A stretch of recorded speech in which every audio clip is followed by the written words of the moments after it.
और वो रतन के ही बच्चे की माँ बनने वाली है। मेरी मानिए, भगवान के लिए ये शादी रोक दीजिए और रतन को मधुमती से शादी करने के लिए रजामंद कीजिए। खामोश रहो, बिल्कुल खामोश। विवाह से पहले जो लड़की अपनी इज्जत गंवा बैठे, वो इस घराने की बहू बनकर आने के लायक नहीं। और कान खोल कर सुन लो, आज तो ये बात कही, आगे से किसी ने एक शब्द ही इस बारे में निकाला तो फिर मुझसे बुरा कोई नहीं होगा।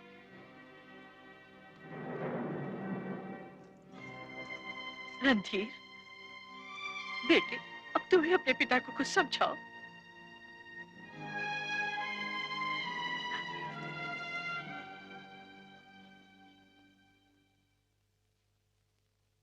लड़ाई झगड़े से कोई नतीजा नहीं निकलेगा धनराज। जितने मुंह हैं उतनी बातें। सारे गांव भर में बदनाम होकर रह जाएंगे हम लोग। तो क्या खामोश रहने से इस बात पर पर्दा पड़ा रहेगा? कल ही से यह खबर ऐसी आग की तरह फैलेगी कि इस घर के बाहर कदम रखना मुश्किल हो जाएगा। इसलिए मैंने ये गांव छोड़ने का फैसला किया है। हम अपना घर बार, अपनी जायदाद सब बेचकर दिल्ली चले जाएंगे। और वहां करेंगे क्या? जो भी करें, चाहे भूखे मरे, लेकिन लोगों के ताने तो नहीं सुनेंगे। एक इज्जतदार दुनिया की हर मुसीबत झेल सकता है, लेकिन जलील होकर जी नहीं सकता।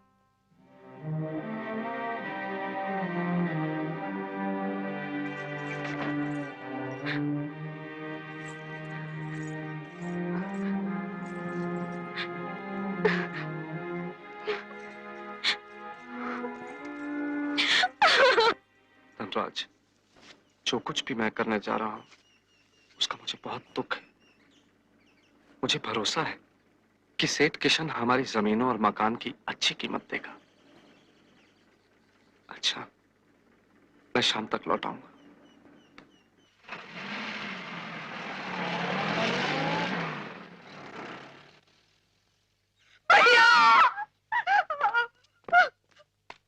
क्या हुआ पार्वती?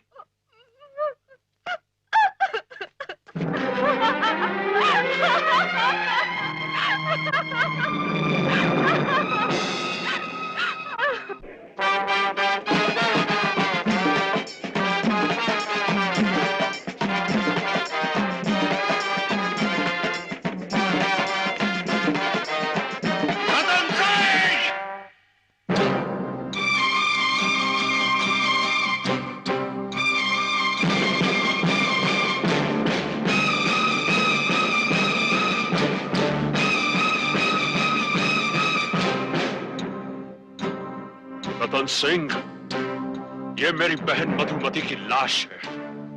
तुम्हारे वादों के अनुसार इसे आज तुम्हारी दुल्हन बनना चाहिए था, मगर आज तो इसकी अर्थी निकलेगी। अर्थी तो निकलेगी रतन सिंह, मगर एक नहीं, ठहरो, दो। ठहरो धनराज।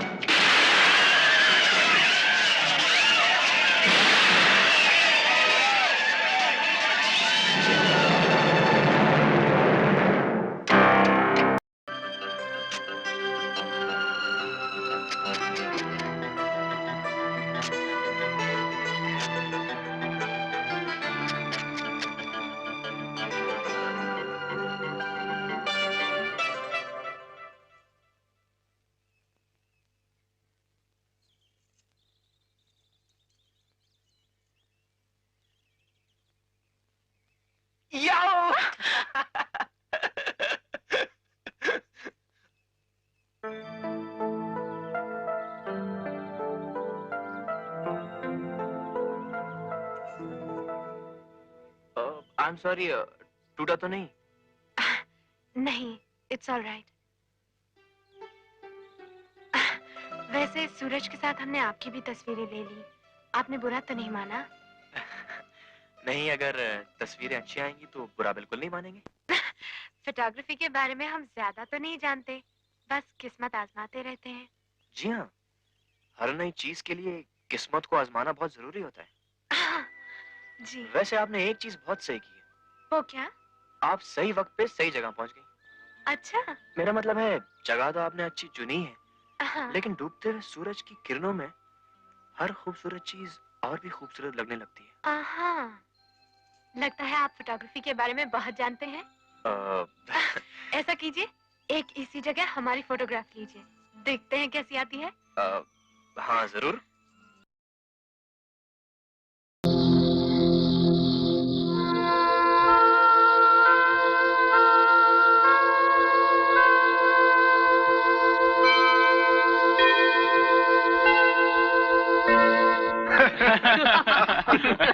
ओ भाई, क्या बात है यार। क्या नोट।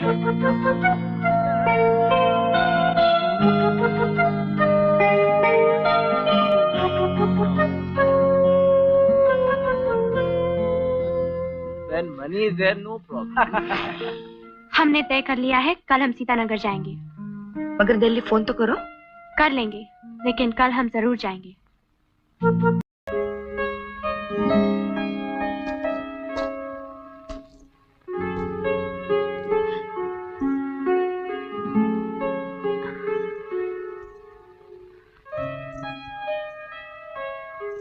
ये आज हमने तुम्हारे लिए खरीदा, होटल की दुकान में था, हमें अच्छा लगा।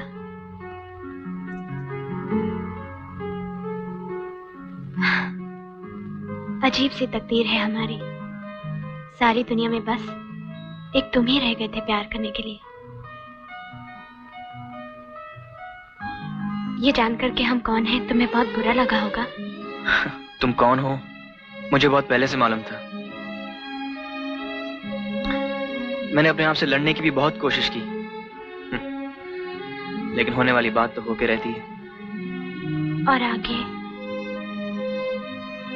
आगे वही होगा जो तुम चाहोगी। मगर तुम्हारे पिताजी तो धमकी देकर गए हैं कि अगर तुम परिवार के खिलाफ गए तो तुम्हें जान से मार डालेंगे। अगर तुम्हारे पिताजी को पता चलेगा तो शायद वो भी ऐसे ही कुछ कहेंगे। इन धमकियों से डर कर क्या तुम मुझसे प्यार करना छोड़ दोगी? तुम्हारे बिना हम जी नहीं सकेंगे राज। रश्मि, तुम्हारी और मेरी जिंदगी के बारे में फैसला करने का हक ना तुम्हारे पिता को है ना मेरे पिता को। हम उनकी औलाद जरूर है, उनकी जागीर नहीं। लेकिन वो तो यही समझते हैं। जब 2 वक्त की रोटी और मेरे सर पे छत मेरी अपनी कमाई की होगी तो ये रिश्ता टूट जाएगा।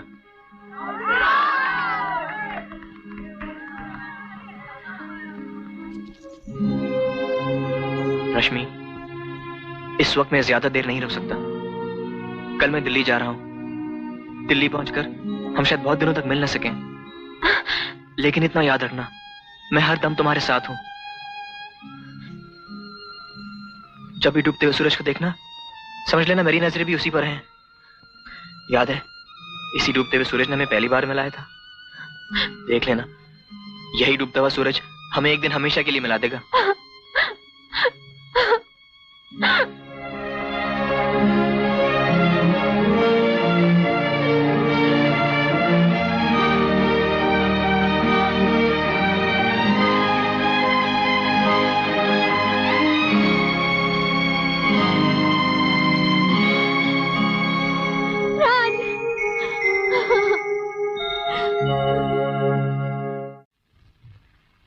राज, मामा जी नीचे बुला। आया तो आ जाएगा, मगर हम तुम्हें आज एक दूसरी खबर देने आए हैं। कैसी खबर? हरिपुर के ठाकुर प्रताप सिंह के बेटे रूप सिंह के साथ अगले बुधवार हमारी बेटी रश्मि की सगाई हो रही है और अगले महीने शादी। धनराज का बेटा इस रिश्ते को तोड़ने की कोशिश कर रहा है। यह गलत है। आज उसने हमारी बेटी रश्मि को फोन किया और उसे बाहर मिलने के लिए बुलाया। हमने अपनी आंखों से उन दोनों को मिलते हुए देखा है। रश्मि को तो हम समझा ही लेंगे, राज को समझाना तुम्हारा काम है।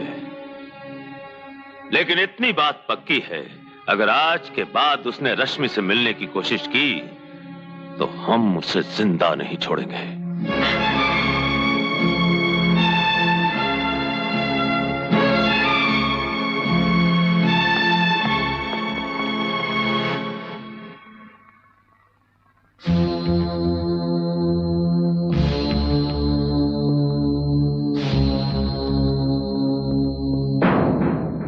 बारे में धनराज से कुछ मत कहना। सुना मैंने क्या कहा?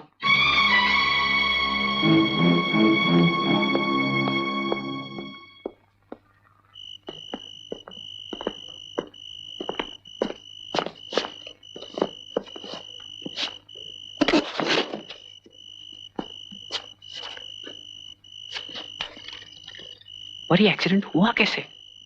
पता नहीं यार, मैं तो अपनी साइड से जा रहा था, एकदम से ये गाड़ी मेरे बराबर में आई और मुझे टक्कर मार के चली गई।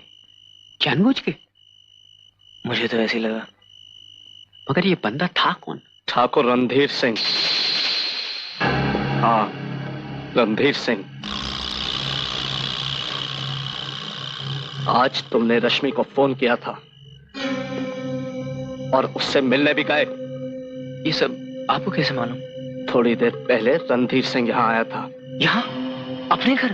हाँ, और वो तुम्हें जान से मार डालने की धमकी देकर गया है। पिताजी भी थे वहां पे? नहीं। ताई जी, उन्हें ये सब मत बताइएगा। क्यों? वो सारी बात गलत समझ बैठेंगे। और सही क्या है? सीतानगर के बाद मैं रश्मि से कभी नहीं मिला, लेकिन उसे एक बार मिलना तो जरूरी था, उसे यह समझाने के लिए कि हमारे बीच सब कुछ खत्म हो चुका है। क्या सब कुछ खत्म हो चुका है? जी। ठीक है, मैं धनराज से कुछ नहीं कहूंगा, सिर्फ इसलिए कि तुम्हारे कहे पर मुझे भरोसा है।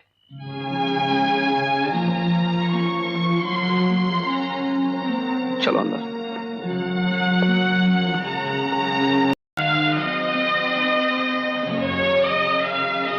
ठीक है, मारो।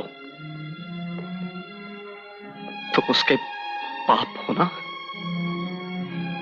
मेरा तो वो कुछ भी नहीं, उसके बारे में कुछ भी बोलने का मुझे क्या हक?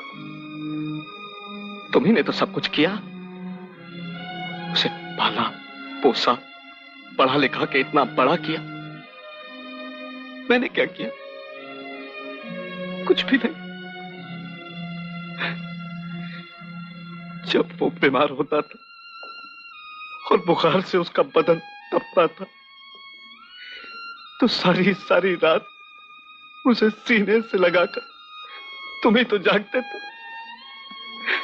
अंधेरों में जाकर जमीन पे माथा रगड़ रगड़ के तुम ही तो उसके जीवन की भीख मांगते थे। मैंने क्या किया? कुछ भी तो नहीं। ये लो, मारो उसे, जी खोल के मारो, कोई कसर न रह जाए। अच्छी तरह से मारो। इसी दिन के लिए तो बड़ा किया था ना उसे।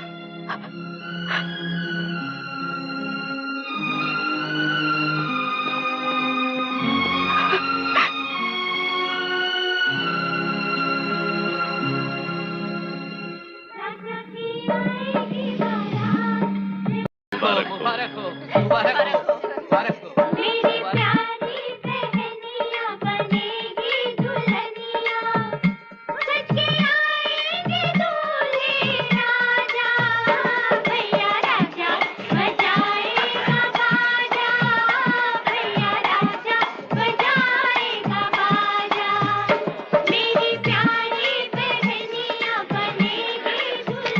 ये लो।